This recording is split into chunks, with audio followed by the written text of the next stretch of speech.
Everyone, welcome back to my channel SSLC 2021 MCQ maths ಅಲ್ಲಿ chapter wise almost ಎಲ್ಲಾ ಚಾಪ್ಟರ್ನು discuss ಮಾಡಿದ್ದೀನಿ. ಜೊತೆಗೆ 11 days plan ಅಂತ ಹೇಳಿ ರಿವಿಷನ್ ಕೂಡ ಮಾಡಿದ್ದೀನಿ. ಇವತ್ತಿನ ಸೆಷನ್ ಅಲ್ಲಿ ನಾನು ತುಂಬಾ ಜನ ಕಮೆಂಟ್ ಮಾಡ್ತಿದ್ದಂತ ಫಿಸಿಕ್ಸ್ ನ ಒಂದು ಕ್ವಿಕ್ ರಿವಿಷನ್ ಮಾಡೋಣ ಅಂತ ಹೇಳಿ 4 ಲೆಸನ್ಸ್ ಕ್ವಿಕ್ ಆಗಿ. ಬಟ್ ಇಲ್ಲೊಂದು ನಾನು ಕೀ ಪಾಯಿಂಟ್ಸ್ ನ ನೋಟ್ ಮಾಡ್ಕೊಂಡಿದ್ದೀನಿ. ಎಲ್ಲ ಕಂಪ್ಲೀಟ್ ಆಗಿ ನಾನು ಟೈಪ್ ಮಾಡಿಲ್ಲ.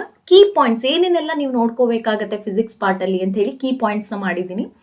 ಇದರಲ್ಲಿ ನಾನು ಒಂದಷ್ಟು ಬರಿತಾ ಹೋಗ್ತೀನಿ. ಅಂದ್ರೆ ಇವಾಗ ಕೀ ಪಾಯಿಂಟ್ಸ್ ಅಲ್ಲಿ ಏನೇನೆಲ್ಲ ನೋಡ್ಕೋಬೇಕು ಅಂತ ಹೇಳಿ ನೀವು ಇಷ್ಟು ಪಾಯಿಂಟ್ಸ್ ನ ನೀವು ನೋಟ್ ಮಾಡ್ಕೊಂಡು ಪ್ರಾಕ್ಟೀಸ್ ಮಾಡಿದ್ರೆ ಸಾಕು. ಡೆಫಿನೆಟ್ಲಿ ಫಿಸಿಕ್ಸ್ ಅಲ್ಲಿ ಬರುವಂತ ಕ್ವೆಶನ್ಸ್ ಯಾವುದೇ ಕೊಟ್ಟರು ನೀವು ಆನ್ಸರ್ ಮಾಡಬಹುದು. ಓಕೆ, ನಿಮಗೆ ಗೊತ್ತಿರೋ ಹಾಗೆ ಫಿಸಿಕ್ಸ್ ಇಂದ 14 ಮಾರ್ಕ್ಸ್ ಬರುತ್ತೆ. ಸೊ 14 ಮಾರ್ಕ್ಸ್ ನಿಮಗೆ ಡಿವೈಡ್ ಆಗಿರುವಂತದ್ದು 4 ಲೆಸನ್ಗೆ. 4 ಲೆಸನ್ ಅಲ್ಲೂ ನೀವು ಈಸಿಯಾಗಿ ಆ 14 ಮಾರ್ಕ್ಸ್ ನ ತಗೋಬಹುದು. ಎಲೆಕ್ಟ್ರಿಸಿಟಿ ಇಂದ 4 ಮಾರ್ಕ್ಸ್, ಮ್ಯಾಗ್ನೆಟಿಕ್ ಎಫೆಕ್ಟ್ಸ್ ಇಂದ 4 ಮಾರ್ಕ್ಸ್, ಮತ್ತೆ ಲೈಟ್ ಇಂದ 4 ಮಾರ್ಕ್ಸ್, ಸೋರ್ಸಸ್ ಆಫ್ ಎನರ್ಜಿ ಇಂದ 2 ಮಾರ್ಕ್ಸ್. Total 14 marks. ಈ ಕೀ ಪಾಯಿಂಟ್ಸ್ ನ ನೋಡ್ಕೊಂಡ್ರೆ ಡೆಫಿನೆಟ್ಲಿ ನಿಮ್ಗೆ ಹೆಲ್ಪ್ ಆಗುತ್ತೆ.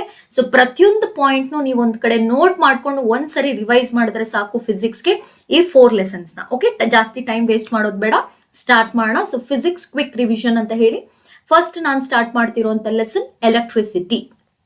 ಓಕೆ, ಈ ಎಲೆಕ್ಟ್ರಿಸಿಟಿಲಿ ನೀವು ಮೇನ್ ಆಗಿ ನೋಡ್ಕೋಬೇಕಾಗಿರುವಂತ first point SI units. So SI units ತುಂಬಾ ಮುಖ್ಯ. ಯಾವ್ದಾದ್ರು ಒಂದು SI ಯೂನಿಟ್ ರಿಲೇಟೆಡ್ ಆಗಿ ಯಾವ್ದು ಬೇಕಾದ್ರೂ ಕೇಳೋಂತ ಚಾನ್ಸಸ್ ಇದೆ. ಅದರಲ್ಲಿ first one charge SI unit ಏನು ಅಂತ ಹೇಳಿ ಕೇಳ್ಬಹುದು. ಸೊ ಚಾರ್ಜ್ SI ಯೂನಿಟ್ ಏನು? ಕೂಲಂಬ್. SI ಯೂನಿಟ್ ಏನಾಗುತ್ತೆ? Coulomb is the SI unit of charge.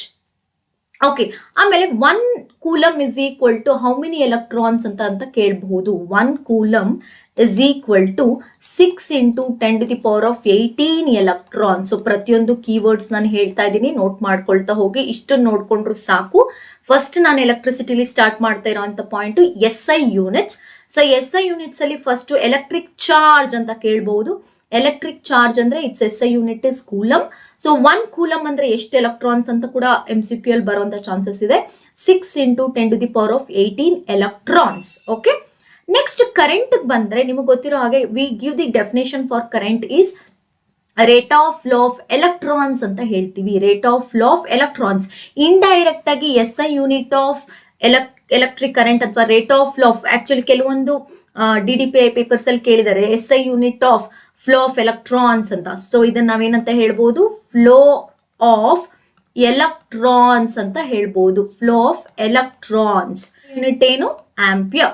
So ampere ಅಂತ ನೀವು ನೆನ್ಪು ಮಾಡ್ಕೋಬಹುದು. ಮ್ಯಾಮ್ ಈ ಪ್ರತಿಯೊಂದು ನೀವು ಬರಿತಿರೋದನ್ನು ನೋಟ್ ಮಾಡ್ಕೊಳ್ಳೋದಾ ಅಂದ್ರೆ ಫಸ್ಟ್ ಈಗ ನಾನು ಹೇಳ್ತಾ ಇರೋದನ್ನ ಜಸ್ಟ್ ಒಂದ್ಸರಿ ಕೇಳಿಸ್ಕೊಳ್ಳಿ.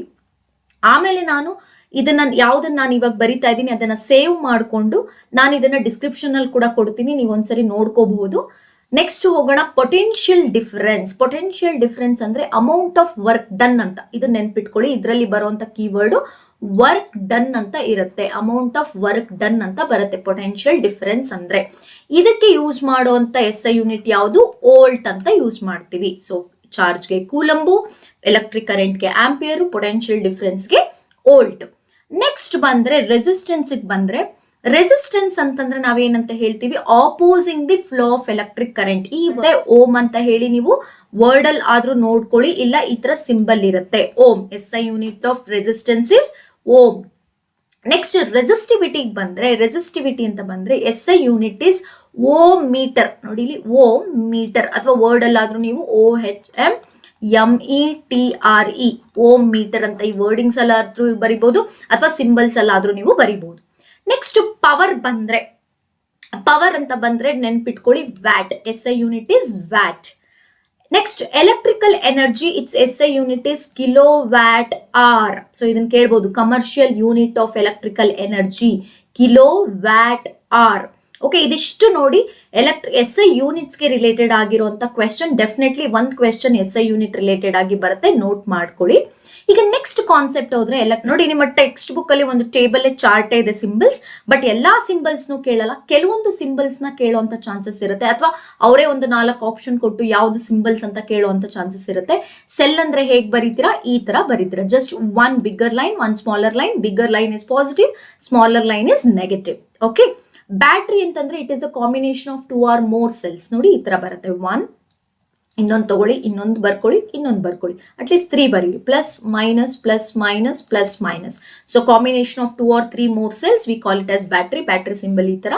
ನೆಕ್ಸ್ಟ್ ರೆಸಿಸ್ಟೆನ್ಸ್ ಕೇಳುವಂತ ಚಾನ್ಸಸ್ ಇದೆ ನೋಡಿ. ರೆಸಿಸ್ಟೆನ್ಸ್ ಅಂದ್ರೆ ಹೀಗೆ ಬರೀತೀರಾ. ರಿಯೋಸ್ಟಾಟ್ ಅಥವಾ ವೇರಿಯಬಲ್ ರೆಸಿಸ್ಟೆನ್ಸ್ ಅಂತ ಕೊಟ್ರೆ, ರಿಯೋಸ್ಟಾಟ್ ಆರ್ ವೇರಿಯಬಲ್ ರೆಸಿಸ್ಟೆನ್ಸ್ ಅಂತ ಕೊಟ್ರೆ ನೋಡಿ, ಈ ತರ ಬರೆದು ಹೀಗಾದ್ರೂ ಆರೋ ಮಾರ್ಕ್ ಹಾಕ್ಬಹುದು, ಅಥವಾ ಈ ತರ ಬರೆದು ಆರೋ ಮಾರ್ಕ್ ಈ ತರ ಕೂಡ ಕೊಡಬಹುದು. ನೋಡಿ 2 ತರ ಇದೆ, ಎರಡನ್ನೂ ನೋಡ್ಕೊಂಡಿರಿ. ಸಿಂಬಲ್ಸ್ ರಿಲೇಟೆಡ್ ಆಗು ಒಂದು ಕ್ವೆಶನ್ ಬರುವಂತ ಚಾನ್ಸಸ್ ಇದೆ. ನೆಕ್ಸ್ಟ್ ಬಂದ್ರೆ ಡಿವೈಸಸ್ ರಿಲೇಟೆಡ್ ಆಗಿ ಕೇಳುವಂತ ಚಾನ್ಸಸ್ ಇದೆ. ರೆಸಿಸ್ಟರ್ ರೆಸಿಸ್ಟೆನ್ಸ್ ಇದೇನ್ ಮಾಡುತ್ತೆ, ಮೆಜರ್ಸ್, ನೀವಿಷ್ಟು ಬರಿಬಹುದು, ಮೆಜರ್ಸ್ ದಿ ರೆಸಿಸ್ಟೆನ್ಸ್ ಅಂತ ಬರಿಬಹುದು, ಮೆಜರ್ಸ್ ದಿ ರೆಸಿಸ್ಟೆನ್ಸ್. ಓಕೆ, ಅಥವಾ ಅವರೇ the device which use to measure the resistance is resistor. ಅದೇ ಆಮೀಟರ್ ಅಂತ ಬಂದ್ರೆ measures the electric current, measures the electric current. Volt meter ಅಂತ ಬಂದ್ರೆ measures the voltage or potential difference. ಅರ್ಥ ಆಗ್ತಿದೆ ಅನ್ಕೋತೀನಿ. Resistors measures the resistance, ammeter measures the current, volt metre measures the voltage. ಆಮೇಲೆ ನೆನ್ಪಿಟ್ಕೊಳ್ಳಿ, ammeter is always connected in series. ಕೇಳ್ಬೋದು ಯಾವ ತರ ಕನೆಕ್ಟ್ ಮಾಡ್ತಾರೆ ಅಮೀಟರ್ ಅಂತ ಹೇಳಿ. ಸೊ ವೋಲ್ಟೇಜ್ ಅಂತ ಬಂದ್ರೆ, so volt meter is connected in parallel, volt meter is connected in parallel. Okay, next ಬಂದ್ರೆ ರಿಯೋಸ್ಟಾಟ್ ರಿಲೇಟೆಡ್ ಆಗಿ ಕೇಳಬಹುದು. ರಿಯೋಸ್ಟಾಟ್ ಅಂತಂದ್ರೆ which increases and decreases the resistance.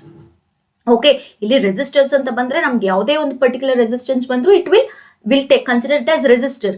But rheostat ಅಂತ ಬಂದ್ರೆ, so this device measures the variable resistance. So variable resistance ನೋಡಿ, ಇಲ್ಲಿ variable resistance ಅಂದ್ರೆ increase R decrease in resistance ಅಂತ ಕೂಡ ಕೊಡಬಹುದು. ಸೊ ಇದು 4 ಏನಾಯ್ತು, ಡಿವೈಸಸ್ಗೆ ರಿಲೇಟೆಡ್ ಆಯ್ತು ನೋಡಿ. ಯಾವುದೇ ಕಾನ್ಸೆಪ್ಟ್ ನಾನು ಮಿಸ್ ಮಾಡಿಲ್ಲ. ಅಷ್ಟು ಕಾನ್ಸೆಪ್ಟ್ ಚಾಪ್ಟರ್ ಅಲ್ಲಿ ಬರುವಂತ ಅಷ್ಟು ಕಾನ್ಸೆಪ್ಟ್ ಟೆಕ್ಸ್ಟ್ ಬುಕ್ ವೈಸ್ ನಾನು ಎಕ್ಸ್ಪ್ಲೇನ್ ಮಾಡ್ತಿರೋದು. ನೋಟ್ ಮಾಡ್ಕೊಳ್ಳಿ. ಡೆಫಿನೆಟ್ಲಿ 100% ಫಿಸಿಕ್ಸ್ ಅಲ್ಲಿ ನಿಮಗೆ full out of full marks ಬರುತ್ತೆ. ಓಕೆ, ನೆಕ್ಸ್ಟ್ ಹೋಗೋಣ. ನೆಕ್ಸ್ಟ್ ಬಂದ್ರೆ ಲಾಸ್ ರಿಲೇಷನ್ ಆಗಿ, ಅಂದ್ರೆ ಲಾಸ್ ನಿಮ್ಗಿರೋದೇ ಫಸ್ಟ್ ಲೆಸನ್ ಅಲ್ಲಿ 2 ಲಾಸ್, ಓಮ್ಸ್ ಲಾ ಮತ್ತೆ ಜೌಲ್ಸ್ ಲಾ. ಹೌದಾ, ಓಮ್ಸ್ ಲಾ ಏನಂತೆ, V proportional to I. V proportional to I ಅಂದ್ರೆ voltage is proportional to current. ಇಲ್ಲಿ ನಿಮಗೆ ಬರುವಂತ ಫಾರ್ಮುಲಾ ಏನು, V is equal to I R. ಅಥವಾ ಈ ರಿಲೇಶನ್ಶಿಪ್ ನ ನೀವು ಬೇಕಾದ್ರೆ ಯಾವ ತರ ಬೇಕಾದ್ರೂ ಚೇಂಜಸ್ ಮಾಡಬಹುದು. ಇಲ್ಲಿ ನೋಡಿ, ಅಥವಾ I is equal to V by R, ಅಥವಾ R is equal to V by I. ನೋಡಿ ಈ ತರ ಬರುತ್ತೆ. ನಾನು ಇದಕ್ಕೆ ಒಂದು ಸಿಂಪಲ್ ಈ 3 ಫಾರ್ಮುಲಾ ನೆನ್ಪಿಟ್ಕೊಳ್ಳಕ್ಕೆ ನೋಡಿ ಒಂದು ಟ್ರಯಾಂಗಲ್ ತರ ಬರ್ಕೊಳ್ಳಿ. ಈ ತರ ಬರ್ಕೊಳ್ಳಿ. ಇಲ್ಲಿ ನೋಡಿ ವಿ ಅಂತ ಬರೀರಿ, ಇಲ್ಲಿ ಐ ಆರ್ ಅಂತ ಬರ್ಕೊಳ್ಳಿ. ನೋಡಿ V is equal to I R ಅಂತ ನೋಡಿ, ವಿ ಮೇಲೆ ನ್ಯೂಮರೇಟರ್ ತಗೊಂಡ್ರೆ ಡಿನಾಮಿನೇಟರ್ ಐ ಆರ್. ಅದೇ ನೋಡಿ ಆರ್ ಅಂತ ತಗೊಂಡ್ರೆ ವಿ ಬೈ ಐ, ಆರ್ ಅಂತ ತಗೊಂಡ್ರೆ ವಿ ಬೈ ಐ ಈ ತರ ತಗೊಳ್ತೀರಾ, ಅಥವಾ ಐ ಅಂತ ತಗೊಂಡ್ರೆ V by R. So you can remember this triangle symbol. So ಹಾಗಾಗಿ ಓಮ್ಸ್ ಲಾ ರಿಲೇಟೆಡ್ ಆಗಿ ಯಾವುದು ಈಕ್ವೇಶನ್ ಅಂತ ನೋಡ್ಕೊಂಡು ಆ ತರ ಕ್ವೆಶನ್ಸ್ ಕೇಳುವಂತ ಚಾನ್ಸಸ್ ಇದೆ. ಇನ್ನು ಜೌಲ್ಸ್ ಲಾ ಅಂತ ಬಂದ್ರೆ H is equal to I square R T formula ನೋಡ್ಕೊಳ್ಳಿ. ಯಾವುದು ಜೌಲ್ಸ್ ಲಾ ರಿಲೇಟೆಡ್ ಆಗಿ ಬರುವಂತ ಫಾರ್ಮುಲಾ ಅಂತ ಕೇಳ್ಬೋದು. ಸೊ ಇದಿಷ್ಟು ಯಾವುದು ಲಾಸ್ಗೆ ರಿಲೇಟೆಡ್ ಆಗಿರುವಂತ ಕ್ವೆಶನ್ಸ್ ಬರ್ಬೋದು. ಓಕೆ, ನೆಕ್ಸ್ಟ್ ಬಂದ್ರೆ ಫ್ಯಾಕ್ಟರ್ಸ್ ಆಫ್ ರೆಸಿಸ್ಟೆನ್ಸ್. ಮೇನ್ ಆಗಿ ಫ್ಯಾಕ್ಟರ್ಸ್ ಕೇಳ್ಬೋದು. ಲೆಂತ್ ಡಬಲ್ ಮಾಡಿದ್ರೆ ರೆಸಿಸ್ಟೆನ್ಸ್ ಏನಾಗುತ್ತೆ, ಏರಿಯಾ ಡಬಲ್ ಮಾಡಿದ್ರೆ ರೆಸಿಸ್ಟೆನ್ಸ್ ಏನಾಗುತ್ತೆ, ಈ ತರ. ಸೊ ಇಲ್ಲಿ ಲೆಂತ್ ಅಲ್ಲಿ ಏನಾಗುತ್ತೆ ಅಂತಂದ್ರೆ resistance is directly proportional to length. ಇದನ್ನ ನೆನ್ಪಿಟ್ಕೊಳ್ಳಿ, resistance is directly proportional to the length. ಅಂದ್ರೆ ಲೆಂತ್ ಹೇಗೆ ಚೇಂಜ್ ಆಗುತ್ತೋ ರೆಸಿಸ್ಟೆನ್ಸ್ ಹಾಗೆ ಚೇಂಜ್ ಆಗುತ್ತೆ. ಸೊ ಲೆಂತ್ ಡಬಲ್ ಆದ್ರೆ resistance double, length reduce to half ಅಂದ್ರೆ resistance reduce to half. So they are direct proportional. Okay, same changes ನೆನ್ಪಿಟ್ಕೊಳ್ಳಿ, they are same changes. Okay, double double, half half ಈ ತರ. ಅದೇ ಏರಿಯಾಗೆ ಬಂದ್ರೆ resistance is inversely proportional to area. Resistance is inversely proportional to area. ನೋಡಿ ಇಲ್ಲಿ area ನೀವು double ಮಾಡಿದ್ರೆ ರೆಸಿಸ್ಟೆನ್ಸ್ ಹಾಫ್ ಆಗುತ್ತೆ, ಏರಿಯಾನ ಹಾಫ್ ಮಾಡಿದ್ರೆ ರೆಸಿಸ್ಟೆನ್ಸ್ ಡಬಲ್ ಆಗುತ್ತೆ. ಕೆಲವೊಂದು ಕ್ವೆಶನ್ ಅಲ್ಲಿ ಕೇಳಿದ್ದಾರೆ ಡಯಾಮೀಟರ್ ನ ನಾವು ಡಬಲ್ ಮಾಡಿದ್ರೆ ರೆಸಿಸ್ಟೆನ್ಸ್ ಏನಾಗುತ್ತೆ. ಡಯಾಮೀಟರ್ ಅಂದ್ರೆ ರೇಡಿಯಸ್ ಡಬಲ್ ಆಯ್ತು. ಬರೀ ಏರಿಯಾ ಅಂತಂದ್ರೆ ನಾವು ರೇಡಿಯಸ್ ಪರ್ಟಿಕ್ಯುಲರ್ ರೇಡಿಯಸ್ ತಗೋತೀವಿ. ಅದೇ ಡಯಾಮೀಟರ್ ಅಂತ ನಾವು ತಗೊಂಡ್ರೆ it becomes more double. So ಅವಾಗ ರೆಸಿಸ್ಟೆನ್ಸ್ 1/4 ಆಗ್ಬಿಡುತ್ತೆ. ಓಕೆ, ಇದ್ರಲ್ಲಿ ಏನಾಗುತ್ತೆ ಆಪೋಸಿಟ್ ಚೇಂಜಸ್ ಅಂತ ನೆನ್ಪಿಟ್ಕೊಳ್ಳಿ. ಆಪೋಸಿಟ್ ಚೇಂಜಸ್ ನೋಡಿ, ಇಲ್ಲಿ ಒಂದು ಜಾಸ್ತಿ ಆದ್ರೆ ಇನ್ನೊಂದು ಕಡಿಮೆ ಆಗುತ್ತೆ, ಇನ್ನೊಂದು ಕಡಿಮೆ ಆದ್ರೆ ಅದು ಜಾಸ್ತಿ, ಈ ತರ ಆಪೋಸಿಟ್ ಚೇಂಜಸ್ ಆಗುತ್ತೆ. So these are factors of resistance. ಇವೆರಡೇ ಫ್ಯಾಕ್ಟರ್ಸ್ ನೀವು ನೋಡ್ಕೊಂಡ್ರೆ ಸಾಕು. ಓಕೆ, ಇನ್ನ ನೆಕ್ಸ್ಟ್ ಬಂದ್ರೆ ಪ್ರಾಪರ್ಟೀಸ್. ನೋಡಿ ಇಲ್ಲಿ ಫ್ಯೂಸ್ ಪ್ರಾಪರ್ಟೀಸ್ ಮತ್ತೆ ಬಲ್ಬ್ ಪ್ರಾಪರ್ಟೀಸ್ ಅಂತ ನಾವು ಬಂದ್ರೆ, ಫ್ಯೂಸ್ ಅಲ್ಲಿ ಏನಾಗುತ್ತೆ, it has low melting point. ನೋಡಿ ಇಲ್ಲಿ ಲೋ ಮೆಲ್ಟಿಂಗ್ ಪಾಯಿಂಟ್, ಜೊತೆಗೆ ಇದು ಫ್ಯೂಸ್ ಏನ್ ಮಾಡುತ್ತೆ, it avoids the flow of charges. ಜಾಸ್ತಿ ಕರೆಂಟ್ ಬಂದ್ರೆ ಏನ್ ಮಾಡುತ್ತೆ, ಅಲ್ಲೇ ಸ್ಟಾಪ್ ಮಾಡುತ್ತೆ. Due to the stopping of electrons ಏನಾಗುತ್ತೆ, ಅಲ್ಲೇ ಮೆಲ್ಟ್ ಆಗುತ್ತೆ due to the heating effect. ನೋಡಿ ಇವೆರಡು ವರ್ಕ್ ಆಗೋದು ಯಾವ ಪ್ರಿನ್ಸಿಪಲ್ ಮೇಲೆ, ಜೌಲ್ಸ್ ಲಾ ಪ್ರಿನ್ಸಿಪಲ್ ಮೇಲೆ ನೆನ್ಪಿಟ್ಕೊಳ್ಳಿ. ಜೌಲ್ಸ್ ಲಾ ಮೇಲೆ ಫ್ಯೂಸು ಬಲ್ಬು ವರ್ಕ್ ಆಗೋದು. ಇದು low melting, bulb high melting point. ನೋಡಿ ಹೈ ಮೆಲ್ಟಿಂಗ್ ಪಾಯಿಂಟ್, ಈ ಎರಡು ಪಾಯಿಂಟ್ಸ್ ನೆನ್ಪಿಟ್ಕೊಳ್ಳಿ. Fuse is low melting, bulb is high melting point. Fuse ಅಲ್ಲಿ ಯೂಸ್ ಮಾಡುವಂತ, ನೋಡಿ ಫ್ಯೂಸ್ ಅಲ್ಲಿ ಯೂಸ್ ಮಾಡುವಂತ ಮೆಟೀರಿಯಲ್ ಲೆಡ್ ಆಗಿರುತ್ತೆ, ಇದರಲ್ಲಿ ಟಂಗ್ಸ್ಟನ್ ಆಗಿರುತ್ತೆ, ಟಂಗ್ಸ್ಟನ್. ಓಕೆ, ಆಮೇಲೆ ಬಲ್ಬ್ ಅಲ್ಲಿ ನಿಮ್ಗೆ ಲೋ ರೆಸಿಸ್ಟೆನ್ಸ್ ಇರುತ್ತೆ. ನೋಡಿ ಲೋ ರೆಸಿಸ್ಟೆನ್ಸ್ ಇರುತ್ತೆ. ಬಟ್ ಫ್ಯೂಸ್ ಅಲ್ಲಿ we always say that high resistance because ತಡೆಯುತ್ತೆ ಜಾಸ್ತಿ. But many of them if you go for any other answers they will you find that you will have low resistance ಅಂತ. But think over, low melting point ಅಂದರೆ ಈಸಿಯಾಗಿ ಕರಗಬೇಕು, ಅಲ್ಲೇನಾಗೈತೆ heat generate ಆಗಬೇಕು. Heat generate ಆಗಬೇಕು ಅಂತಂದ್ರೆ there must be high resistance there. So ಹಾಗಾದ್ರೆ you can remember high resistance here. Okay, so fuse low melting, bulb high melting. Fuse we use lead, bulb we use tungsten. As resistance, bulb is low resistance. Okay, these are the properties of fuse and bulb. ಜೊತೆಗೆ bulb ಅಲ್ಲಿ use ಮಾಡುವಂತ gases ಯಾವುದು ಅಂತ ಕೂಡ ಕೇಳಬಹುದು, organ and nitrogen gases. Finally ಈ lesson ಅಲ್ಲಿ ಬರುವಂತ ಫಾರ್ಮುಲಾ ಯಾವ್ಯಾವುದು, ಫಾರ್ಮುಲಾ ನೋಡ್ಕೊಂಡು ಬನ್ನಿ. ಇದರಲ್ಲಿ ನಂಬರ್ 1 ಓಮ್ಸ್ ಲಾ ರಿಲೇಟೆಡ್ ಅಥವಾ ಕರೆಂಟ್ ಗೆ ರಿಲೇಟೆಡ್. ನೋಡಿ I is equal to Q/T, ಇದು ಫಸ್ಟ್ ಫಾರ್ಮುಲಾ. ಸೆಕೆಂಡ್, ಇದು ಯಾವ್ದಿದು, ಕರೆಂಟ್ಗೆ, ಚಾರ್ಜ್ಗೆ, ಟೈಮ್ಗೆ. ನೆನ್ಪಿಟ್ಕೊಳ್ಳಿ, ಪ್ರಾಬ್ಲಮ್ಸ್ ನ ನೀವು ನೋಡಿದ್ರೆ ಕರೆಂಟು, ಚಾರ್ಜ್, ಟೈಮ್, ಕೂಲಮ್ ಅಂತಿರುತ್ತೆ, ಸೆಕೆಂಡ್ಸ್ ಇರುತ್ತೆ, ಕರೆಂಟ್ ಕೇಳ್ತಿರ್ತಾರೆ. ಅಥವಾ voltage is equal to W/Q. ನೋಡಿ ವೋಲ್ಟೇಜ್ಗೆ W/Q ಈ ಫಾರ್ಮುಲಾ ಬರ್ಬೋದು. ಮೂರನೇದು V is equal to IR, ohm's law. ಇದರಲ್ಲೇ ಚೇಂಜಸ್ ಆಗೋದು ಹೇಳಿದೀನಿ, R ಕೊಡ್ಬೋದು ಅಥವಾ I ಕೊಡ್ಬೋದು, ಇದರಲ್ಲೇ ವೆರಿಫಿಕೇಶನ್ ಮಾಡ್ಕೊಳ್ಳಿ. ಇನ್ನು ಬಂದ್ರೆ H is equal to I²RT, H is equal to I²RT. ಇನ್ನು ಲಾಸ್ಟ್ ಒನ್ ಪವರ್ ಅಂತ ಬಂದ್ರೆ ನಿಮ್ಗೆ VI ಅಂತಾನು ಫಾರ್ಮುಲಾ ಇದೆ, ಅಥವಾ V²/R ಆರ್ I²R. ನೋಡಿ ಈ ಮೂರು ಫಾರ್ಮುಲಾ ಪವರ್ಗಾಗತ್ತೆ. ಅಥವಾ ಜನರಲಿ ನಾವು ಪವರ್ ಅಂತ ಆದಾಗ W/T ಯೂಸ್ ಮಾಡ್ತೀವಿ, W/T ಆಗುತ್ತೆ. W ನ ನೀವು ಎನರ್ಜಿ ಅಂತ ಕೂಡ ತಗೋಬಹುದು, because work and energy both are same because we express them in joules. So work by time ಅಂತಾನು ತಗೋಬಹುದು. So depending upon the given, ನಿಮ್ಗೆ ಫಾರ್ಮುಲಾದಲ್ಲಿ ಕ್ವೆಶನ್ಸ್ ಅಲ್ಲಿ ಏನ್ ಕೊಟ್ಟಿರ್ತಾರೆ ಅದ್ರ ಮೇಲೆ ಡಿಪೆಂಡ್ ಆಗುತ್ತೆ ನೀವು ಯಾವ ಫಾರ್ಮುಲಾ ನೀವು ತಗೋಬೇಕು ಅಂತ ಹೇಳಿ. ಇದಿಷ್ಟು ಫಾರ್ಮುಲಾ ನೋಟ್ ಮಾಡ್ಕೊಳ್ಳಿ. 6 ಫಾರ್ಮುಲಾ ಇದೆ. So I is equal to Q/T, V is equal to W/Q, V is equal to IR, H is equal to I²RT, P is equal to VI and P is equal to V²/R, I is equal to IR. ಅಥವಾ ಇದು next ಬಂದ್ರೆ next ನಿಮಗೆ ಗೊತ್ತಿರೋ ಪ್ರಕಾರ series and parallel connection. ಹೌದಾ, series and parallel connection ಅಂತ ಬಂದ್ರೆ ನೋಡಿ, ಇಲ್ಲಿ ಸೀರೀಸ್ ಅಂತ ನೀವು ತಗೊಂಡ್ರೆ ಸೀರೀಸ್ ಅಲ್ಲಿ ನೀವ್ಗೆ ಏನ್ ಮಾಡ್ತೀರಾ, R1 + R2 + R3 ಮಾಡ್ತೀರಾ. ಓಕೆ, ಅಂದ್ರೆ ಅಷ್ಟು ರೆಸಿಸ್ಟೆನ್ಸ್ ನ ಆಡ್ ಮಾಡ್ತೀರಾ. ಸೊ ಅಲ್ಲಿ ಏನಾಗುತ್ತೆ, ಎಫೆಕ್ಟಿವ್ ರೆಸಿಸ್ಟೆನ್ಸ್ ಹೈ ಇರುತ್ತೆ. ಎಫೆಕ್ಟಿವ್ ರೆಸಿಸ್ಟೆನ್ಸ್ ಹೈ ಯಾವ್ದ್ರಲ್ಲಿ, ಸೀರೀಸ್ ಅಲ್ಲಿ.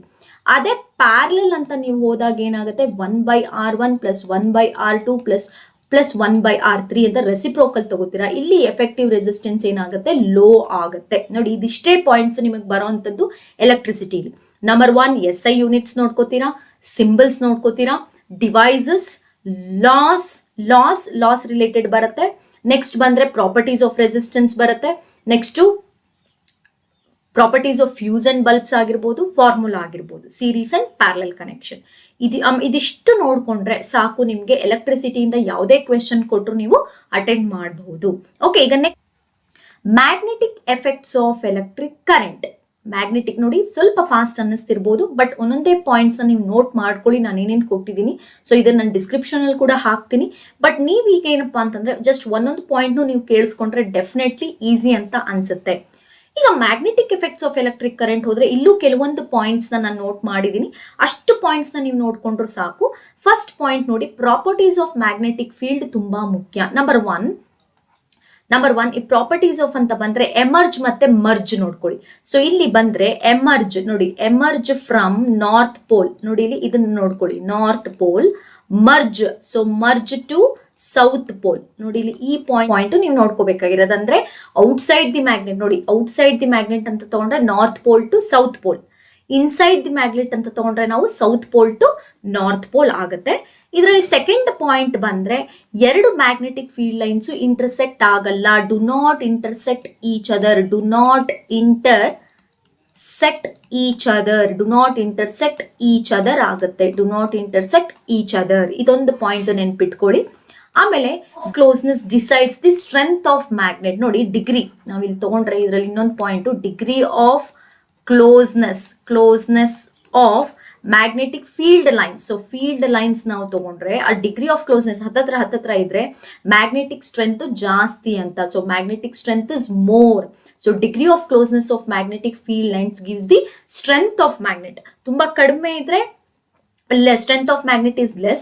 If it is more, we say that strength of magnet is more. So ಇದು ಪ್ರಾಪರ್ಟೀಸ್. ಸೊ ಇದರಲ್ಲಿ ಏನಂತ ಕೊಡ್ಬೋದು, 4-5 ಪ್ರಾಪರ್ಟೀಸ್ ಕೊಟ್ಟು ಯಾವುದು ಪ್ರಾಪರ್ಟೀಸ್ ಅಲ್ಲ ಅಥವಾ ಯಾವುದು property, magnetic field lines property ಯಾವುದು, ಈ ತರ ಕೂಡ ಕೇಳುವಂತ ಚಾನ್ಸಸ್ ಇದೆ.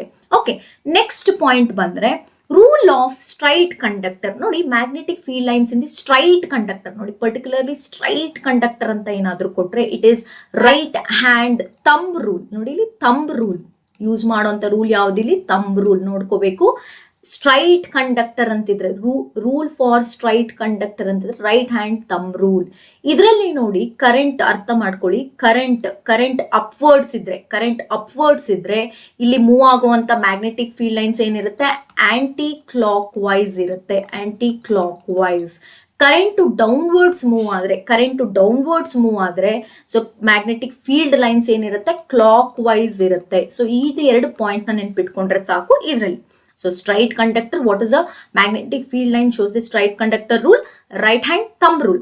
That means if the current is flowing upwards, then it will be anti-clockwise. If the current is flowing downwards, it will be clockwise. Okay. Next point ಹೋಗ್ತೀನಿ. Direction of magnetic field lines in the circular loop at centre. ನೋಡಿ ನಾವು ಒಂದು loop ಅಂತ consider ಮಾಡಿದ್ರೆ ಇಲ್ಲೂ ಅಷ್ಟೇ ಪ್ರತಿಯೊಂದು ಏನಾಗ್ತಿರುತ್ತೆ, it will as you know that it will move upwards. ಇದನ್ನ ಥಂಬ್ ರೂಲ್ನೇ ನಾವು ಇಲ್ಲಿ ಅಪ್ಲೈ ಮಾಡಿದ್ರೆ, ಬಟ್ ಅದು ಎಕ್ಸಾಕ್ಟ್ ಆಗಿ ಸೆಂಟರ್ಗೆ ಬಂದ್ರೆ, ಈ ಕ್ವೆಶನ್ ತುಂಬಾ ಕೇಳಿದ್ದಾರೆ, direction of magnetic field lines in the circular loop at centre ಅಲ್ಲಿ ಬಂದಾಗ ಹೇಗಿರುತ್ತೆ ಡೈರೆಕ್ಷನ್ ಅಂತಂದ್ರೆ, it shows the straight line ಅನ್ನೋದನ್ನ ಮರಿಬೇಡಿ. ಈ ವರ್ಡ್ ನೆನ್ಪಿಟ್ಕೊಳ್ಳಿ. ಲೂಪ್ ಅಲ್ಲಿ ಬರುವಂತ ಕ್ವೆಶನ್ ಇದೆ. ಅಂದ್ರೆ ಲೂಪ್ ಅಲ್ಲಿ ಮೂವ್ ಆಗ್ತಾ ಇರುವಂತ ಮ್ಯಾಗ್ನೆಟಿಕ್ ಫೀಲ್ಡ್ ಲೈನ್ಸ್ ಸೆಂಟರ್ ಬಂದ್ರೆ ಹೌ ಇಟ್ ವಿಲ್ ಬಿ ಅಂತಂದ್ರೆ, it will be in the form of straight line. Okay, ಇದಿಷ್ಟು ಅರ್ಥ ಮಾಡ್ಕೊಳ್ಳಿ. ನೆಕ್ಸ್ಟ್ ಕ್ವೆಶನ್ ಹೋದ್ರೆ ನೋಡಿ, magnetic field lines inside the solenoid. Magnetic field lines inside the solenoid. ನೋಡಿ ನಾವಿಲ್ಲಿ solenoid ಅಂತ ನಾವು ಕನ್ಸಿಡರ್ ಮಾಡಿದ್ರೆ, ಸೊ ಇಲ್ಲಿ ನಾವು ಒಂದು ಗ್ಯಾಲೋನೋಮೀಟರ್ ಕನ್ಸಿಡರ್ ಮಾಡಿದ್ರೆ, when you are moving the magnetic inside the solenoid ಏನಾಗ್ತಿದೆ, just if you keep the ಬರೀ ಇನ್ಸೈಡ್ ಅಲ್ಲಿ ನಾವು ಜಸ್ಟ್ ಹಂಗೆ, if it is like stationary, ಯಾವುದೇ ಮೋಷನ್ ಆಗ್ತಿಲ್ಲ, ಏನೂ ಇಲ್ಲ, ಇನ್ಸೈಡ್ ಅಲ್ಲಿ ಯಾವ ತರ ಇರುತ್ತೆ ಅಂತಂದ್ರೆ ಇಟ್ ಇಸ್ ಯೂನಿಫಾರ್ಮ್ ಅಂತ ನೆನ್ಪಿಟ್ಕೊಳ್ಳಿ. ಈ ಕ್ವೆಶನ್ ಬರ್ಬೋದು ಸೊಲೆನಾಯ್ಡ್ ರಿಲೇಟೆಡ್ ಆಗಿ. ಅಂದ್ರೆ ಇನ್ಸೈಡ್ ದಿ ಸೊಲೆನಾಯ್ಡ್ ಹೇಗಿರುತ್ತೆ, it is uniform at all the points in the solenoid. Uniform, same at all points. Okay, so magnetic field lines ಏನಿರುತ್ತೆ, they are uniform. Magnetic field strength ಅಥವಾ ಏನಾದ್ರೂ ಕೇಳ್ಬೋದು, but ಇಲ್ಲಿ keyword ಯಾವುದು, inside the solenoid ಅಂತ ಬಂದ್ರೆ uniform ಅಥವಾ same at all points. ನೋಡಿ ಇಲ್ಲಿ ಸೇಮ್ ಅಟ್ ಆಲ್ ಪಾಯಿಂಟ್ಸ್ ಅನ್ನೋ ವರ್ಡ್ ನ ನೆನ್ಪಿಟ್ಕೊಳ್ಳಿ ಸಾಕು. Same at all points. Okay, ಇದು ನೆಕ್ಸ್ಟ್ ಪಾಯಿಂಟ್ ನೀವು ರೆಫರ್ ಮಾಡಬೇಕಾಗಿರುವಂಥದ್ದು. ನೆಕ್ಸ್ಟ್ ಹೋದ್ರೆ ಎಲೆಕ್ಟ್ರೋಮ್ಯಾಗ್ನೆಟ್. ನಿಮಗೆ ಗೊತ್ತಿದೆ. So if instead of bar magnet, if you consider electromagnet ಯಾವ್ದ್ರಿಂದ ಆಗಿರುತ್ತೆ, ಸಾಫ್ಟ್ ಐರನ್ ಕೋರ್ ಅನ್ನೋದನ್ನ ಮರಿಬೇಡಿ. This is very important. Soft iron core ಕೇಳ್ಬೋದು, which is a material which is used as an electromagnet ಅಂತ. In material soft iron core. So ಅದಕ್ಕೆ ನಾನು ಈ electromagnet related ಆಗಿ ಏನಾದ್ರೂ ಕ್ವೆಶನ್ ಬಂದ್ರೆ ಈ ರೀತಿ ಕೊಡ್ತಾರೆ, ಯಾವ ಮೆಟೀರಿಯಲ್ ಯೂಸ್ ಮಾಡ್ತಾರೆ ಎಲೆಕ್ಟ್ರೋಮ್ಯಾಗ್ನೆಟ್ ಅಲ್ಲಿ ಅಂತಂದ್ರೆ soft iron core. Okay, next ಹೋಗೋಣ. Fleming's left hand rule. 3 fingers, thumb finger, forefinger and middle finger, and this is also called as motor rule ಅಂತ ಕೂಡ ಕರೀತಾರೆ. ನೆನಪಲ್ಲಿರ್ಲಿ, which is called motor rule ಅಂತ ಕೇಳ್ಬೋದು. Fleming's left hand rule is called as motor rule. ಇದರಲ್ಲಿ ಯಾವ್ದಪ್ಪ ಅಂತಂದ್ರೆ, you know that thumb finger ಏನ್ indicate ಮಾಡುತ್ತೆ, direction of the motion. So direction of motion. Next four finger. ನೋಡಿ ಇಲ್ಲಿ four finger ಅಂತ ಬಂದ್ರೆ, ಫೋರ್ 4 finger ಮ್ಯಾಗ್ನೆಟಿಕ್ ಫೀಲ್ಡ್, ಯಾವಾಗ್ಲೂ ತಿಳ್ಕೊಳ್ಳಿ ಇಟ್ ಇಸ್ ಮ್ಯಾಗ್ನೆಟಿಕ್ ಫೀಲ್ಡ್ ನ ಇಂಡಿಕೇಟ್ ಮಾಡುತ್ತೆ 4 ಫಿಂಗರ್. ಇನ್ನು ಉಳ್ಕೊಂಡಿರುವಂತದ್ದು middle finger. So middle finger ಅಂತ ನಾವು ಕನ್ಸಿಡರ್ ಮಾಡಿದ್ರೆ middle finger is just a current ಅಂತ ಬರಿಬೇಕು ಇಲ್ಲಿ, current. So Fleming's left hand rule, we also call it as motor rule. Here we are going to take 3 fingers, thumb finger, 4 finger and middle finger. 4 finger indicates the direction of motion. 4 finger indicates the magnetic field. Middle finger indicates the current. So ಕೇಳಬಹುದು fingers related ಯಾವ finger ಯಾವುದನ್ನ represent ಮಾಡುತ್ತೆ ಅಂತ question ಬರಬಹುದು, ನೆನಪಿಟ್ಕೊಳ್ಳಿ.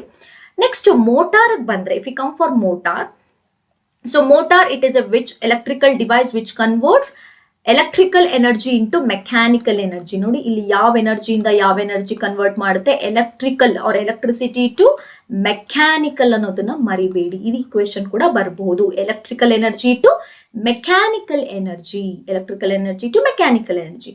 ಇಲ್ಲಿ motor ಅಲ್ಲಿ ನಿಮಗೆ ಗೊತ್ತಿದೆ, as you all know the same working of motor. Working of motor just related ಕೇಳುವಂತ ಚಾನ್ಸಸ್ ಇರುತ್ತೆ. Just you remember that the what are the materials or which are the devices which we use in the motor. So as you know that 2 bar magnets, inside that armature ಏನಾಗಿರುತ್ತೆ, it is connected to the axle. Axle ಅಲ್ಲಿ ನಾವು use ಮಾಡುವಂತದ್ದು split rings, ಇದರಲ್ಲಿ split rings. Okay, ಆಮೇಲೆ split rings are carbon brushes use ಮಾಡಿರ್ತಾರೆ. ಇದರಲ್ಲಿ carbon brushes, ಆ carbon brushes ನ ಕನೆಕ್ಟ್ ಮಾಡಿರೋದು ಬ್ಯಾಟ್ರಿಯಿಂದ. ಸೊ ಕರೆಂಟ್ ಇಂದ mechanical energy, so electrical energy to mechanical energy convert ಆಗುತ್ತೆ ಮೋಟಾರ್. ಓಕೆ, ನೆಕ್ಸ್ಟ್ ಬಂದ್ರೆ ಕಮರ್ಷಿಯಲ್ ಮೋಟಾರ್ ಅಂತ ಬರಬಹುದು. ಕಮರ್ಷಿಯಲ್ ಮೋಟಾರ್ 3 ಪಾಯಿಂಟ್ಸ್ ನೆನ್ಪಿಟ್ಕೋಬೇಕು. ನಾವೇನ್ ಮಾಡ್ತೀವಿ ಇಲ್ಲಿ, we use electromagnet instead of permanent magnet. ನೋಡಿ ವಿ ಯೂಸ್ ಈಗ ಕಮರ್ಷಿಯಲ್ ಮೋಟಾರ್ಸ್ ಅಲ್ಲಿ ಯಾವ್ದು ಯೂಸ್ ಮಾಡ್ತಾರೆ, ಎಲೆಕ್ಟ್ರೋಮ್ಯಾಗ್ನೆಟ್ ಯೂಸ್ ಮಾಡ್ತಾರೆ.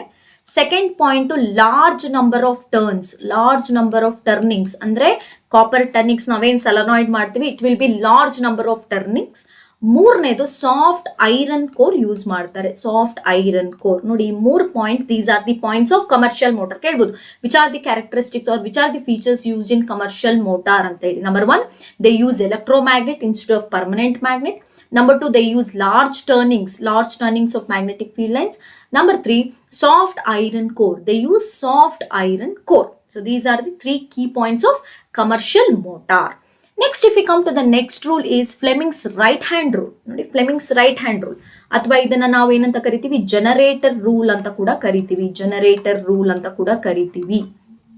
So what does it say? Generator rule ಅಥವಾ Fleming's left hand rule. Again we are going for thumb finger ಗೆ ಹೋಗ್ತೀವಿ. 4 finger. If we go for 4 finger, then we go for middle finger. So middle finger go ಹೋಗ್ತೀವಿ. So thumb finger indicates direction of motion of conductor. Again it go for direction of conductor. 4 finger again it's same as magnetic field. So here also magnetic field. But middle finger anta bandre particularly we go for induced current. So we go for induced current. So these are the 3 direction of fingers. Thumb finger indicates direction of conductor. 4 finger indicates magnetic field. Middle finger indicates induced current. Only if we consider current, it is motor. Specifically, if you mention induced current, it is generator. So as you know that generator is a device which converts mechanical energy. So mechanical energy to electrical energy. Mechanical energy to electrical energy. Again, generator ಇಂದ ಬರುವಂತದ್ದು ಯಾವ ತರ, 2 ತರ current ಬರುತ್ತೆ. As you know that AC current, alternate current, direct current. ಈಗ ಅದ್ರ ಬಗ್ಗೆ discuss ಮಾಡೋಣ. AC ಮತ್ತೆ DC. ಸೊ ಇಲ್ಲಿ ನಾವು ಪರ್ಟಿಕ್ಯುಲರ್ಲಿ AC ಅಂತ ಹೋದ್ರೆ it keep on changes its direction. So changes its direction ಹೇಗೆ ಅಂತಂದ್ರೆ half revolutionಗೆ it changes every half it will changes its direction. Okay, ಅದೇ DC ಅಂತಂದ್ರೆ it will flow in a single direction ಅಲ್ಲಿ move ಆಗುತ್ತೆ. So these are the main difference of AC and DC. ಕೇಳಬಹುದು, ಇದು ಕೂಡ ಕೇಳುವಂತ ಚಾನ್ಸಸ್ ಇದೆ. But only thing is main advantage is here more high in AC. Alternate current ಅಲ್ಲೇ ಜಾಸ್ತಿ advantage. ಆಮೇಲೆ ಈ ಡೈರೆಕ್ಷನ್ ಚೇಂಜ್ ಮಾಡುತ್ತಲ್ಲ, ಕೀಪ್ ಆನ್ ಡೈರೆಕ್ಷನ್ ಚೇಂಜ್ ಮಾಡುತ್ತಲ್ಲ, ಅಲ್ಲಿ ನಾವು ಯೂಸ್ ಮಾಡುವಂತ ಡಿವೈಸ್ ಸ್ಪ್ಲಿಟ್ ರಿಂಗ್ಸ್ ಅಂತ ಕರಿತೀವಿ. Split rings commutator.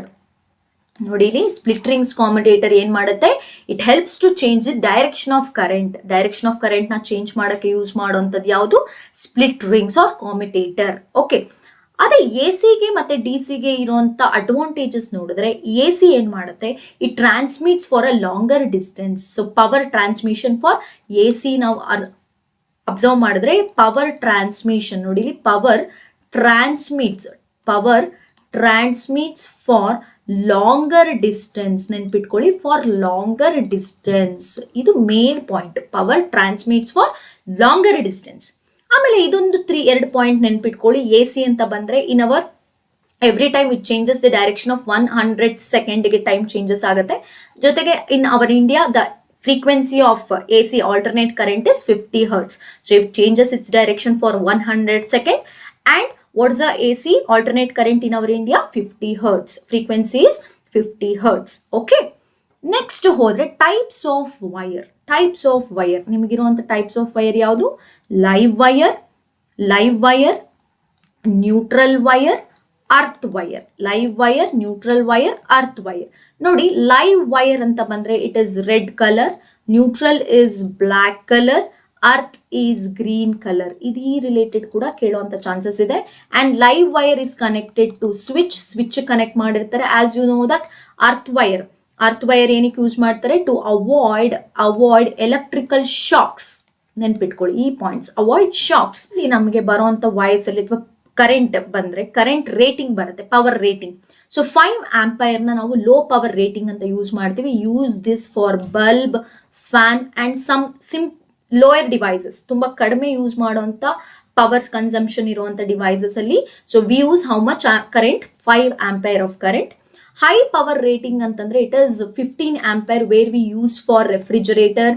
So refrigerator ಮತ್ತೆ ಗೀಸರ್ ಅಲ್ಲಿ ಯೂಸ್ ಮಾಡ್ತೀವಿ, ರೆಫ್ರಿಜರೇಟರ್ ಅಲ್ಲಿ ಯೂಸ್ ಮಾಡ್ತೀವಿ, which is a power high power rating which is 15 ampere. ನೋಡಿ, ಇದೆಲ್ಲ ಕೀ ಪಾಯಿಂಟ್ಸ್ ನಾನು ಏನ್ ಕೊಡ್ತಾ ಇದ್ದೀನಿ ಒಂದ್ ಕಡೆ ನೋಟ್ ಮಾಡ್ಕೊಂಡು ನನ್ನ ಜೊತೆನೆ ನೀವು ಪ್ರಾಕ್ಟೀಸ್ ಮಾಡಿದ್ರೆ ಸಾಕು, ಒಂದ್ಸರಿ ಕಂಪ್ಲೀಟ್ ಆಗಿ ರಿವೈಸ್ ಆಗುತ್ತೆ. ಓಕೆ, ಇನ್ನ ಇದರಲ್ಲಿ ಬರುವಂತ ಲಾಸ್ಟ್ ಕಾನ್ಸೆಪ್ಟ್ ಶಾರ್ಟ್ ಸರ್ಕ್ಯೂಟ್ ಮತ್ತೆ ಓವರ್ಲೋಡಿಂಗ್. ನೋಡಿ, ಶಾರ್ಟ್ ಸರ್ಕ್ಯೂಟ್ ಅಂತಂದ್ರೆ when live wire and neutral wire come into direct contact. ನೋಡಿ ಇಲ್ಲಿ ಲೈವ್ ವೈರು ಮತ್ತೆ ಕೇಳ್ಬೋದು, ಇದು ಕೂಡ neutral wire come into direct contact ಅಲ್ಲಿ ಬಂದಾಗ ಏನಾಗುತ್ತೆ, there increases the voltage. So increases the voltage ಆಗಿ ಏನಾಗುತ್ತೆ, ಸ್ಪಾರ್ಕ್ ಬರುತ್ತೆ. So live wire, neutral wire coming to direct contact, increases the voltage and sparks ಬಂದ್ರೆ V call it a short circuit. ಅದೇ overloading ಅಂದ್ರೂ ಅಷ್ಟೇನೆ, too many appliances are connected to a single socket. ನೋಡಿ, single ಸಾಕೆಟ್ಗೆ connect ಮಾಡುವಂಥದ್ದಾಗಿರ್ಬೋದು, high voltage ಬರೋದು. So these all we call it as overloading. Name itself say that overloading. There is a more flow of charges, more flow of increases the current. Okay, so ಇವೆರಡನ್ನು avoid ಮಾಡುವಂಥದ್ದು ಯಾವುದು, fuse. So ಇವೆರಡಕ್ಕೂ ನಾವು avoid ಮಾಡುವಂಥ device ಯಾವ್ದು ಮಾಡ್ತೀವಿ, safety device. Fuse is the safety device which avoids from short circuit and overloading. ನೋಡಿ, ಇದಿಷ್ಟು magnetic effect of ಅಲ್ಲಿ ಬರುವಂತ ಕೀ ಪಾಯಿಂಟ್ಸ್. ಇಷ್ಟು ನೋಡ್ಕೊಂಡ್ರು ಸಾಕು, ಡೆಫಿನೆಟ್ಲಿ ನೀವು ಮ್ಯಾಗ್ನೆಟಿಕ್ ಎಫೆಕ್ಟ್ಸ್ ಅಲ್ಲಿ ಯಾವುದೇ ಕ್ವೆಶನ್ ಕೊಟ್ಟರು ನೀವು ಅಟೆಂಡ್ ಮಾಡ್ಬೋದು. Number 1 properties of magnetic field lines ನೆನ್ಪಿಟ್ಕೊಳ್ಳಿ. ನಂಬರ್ 2 ಸ್ಟ್ರೈಟ್ ಕಂಡಕ್ಟರ್ ಅಲ್ಲಿ ಯೂಸ್ ಮಾಡುವಂತ ರೂಲ್. ನೆಕ್ಸ್ಟ್ ಲೂಪ್ ಅಲ್ಲಿ, ಸೆಂಟರ್ ಆಫ್ ಲೂಪ್ ಅಲ್ಲಿ ಬಂದಾಗ what happens to the direction of magnetic field lines. Next solenoid, inside the solenoid ಅಲ್ಲಿ ಯಾವ ತರ ಇರುತ್ತೆ magnetic field line strength. Next electromagnet properties ಏನು. ನೆಕ್ಸ್ಟ್ ಬಂದ್ರೆ ಫ್ಲೆಮಿಂಗ್ಸ್ ಲೆಫ್ಟ್ ಹ್ಯಾಂಡ್ ರೂಲ್ ಜೊತೆಗೆ ಮೋಟಾರ್ ರಿಲೇಟೆಡ್ ಡಿಸ್ಕಸ್ ಮಾಡಿದ್ವಿ. ಅದಾದ್ಮೇಲೆ ನಿಮ್ಗೆ ಮೋಟಾರ್ ಅಲ್ಲಿ ಕಮರ್ಷಿಯಲ್ ಮೋಟಾರ್ಸ್ ಬರುತ್ತೆ, ಕಮರ್ಷಿಯಲ್ ಮೋಟಾರ್ಸ್ ಪ್ರಾಪರ್ಟೀಸ್ ಹೇಳಿದೆ. ಆಮೇಲೆ ನಿಮ್ಗೆ ಬರುವಂತದ್ದು ಫ್ಲೆಮಿಂಗ್ಸ್ ರೈಟ್ ಹ್ಯಾಂಡ್ ರೂಲ್ ಅಲ್ಲಿ V call it as generator. ಅದರಲ್ಲಿ ಯಾವ್ಯಾವ ಫಿಂಗರ್ಸ್ ಏನೇನು ಇಂಡಿಕೇಟ್ ಮಾಡುತ್ತೆ ಅನ್ನೋದನ್ನ ನೋಡಿ. ಅಲ್ಲಿ ಬರುವಂತ ಕರೆಂಟ್ ಅಲ್ಲಿ 2 ತರ, AC and DC. AC it keep on changes its direction for 1.5 ರೆವಲ್ಯೂಷನ್ಗೆ it changes the direction. And in DC as you know that it flows in a single direction. ಆಮೇಲೆ ಎಸಿಗೆ ತುಂಬಾ ಅಡ್ವಾಂಟೇಜ್ ಇದೆ, ಯಾಕೆಂದ್ರೆ it power transmits for a longer distance with less loss of energy. Okay, ಅದರಲ್ಲಿ ನಿಮಗೆ ಎಸಿಲಿ 2 properties ಇದೆ. It changes the direction for 100 second. ಅದಾದ್ಮೇಲೆ India frequency. So AC current frequency is 50 hertz. ಅದಾದ್ಮೇಲೆ ಬರೋದು ಟೈಪ್ಸ್ ಆಫ್ ವೈರ್ಸ್ ನೆನ್ಪಿಟ್ಕೊಳ್ಳಿ. ಅದರಲ್ಲಿ low rating power ಮತ್ತೆ high rating power. Next short circuit and overloading. ಅವೆರಡನ್ನು ಅವಾಯ್ಡ್ ಮಾಡುವಂತ ಡಿವೈಸ್ ಯಾವುದು? ಫ್ಯೂಸ್. ನೋಡಿ ಇಷ್ಟು ಕ್ಲಿಯರ್ ಆಯ್ತು magnetic effect of electric current ಅಲ್ಲಿ ಕ್ವೆಶನ್ಸ್ ಬಂದ್ರೆ. ಓಕೆ, ನೆಕ್ಸ್ಟ್ ಹೋಗೋಣ.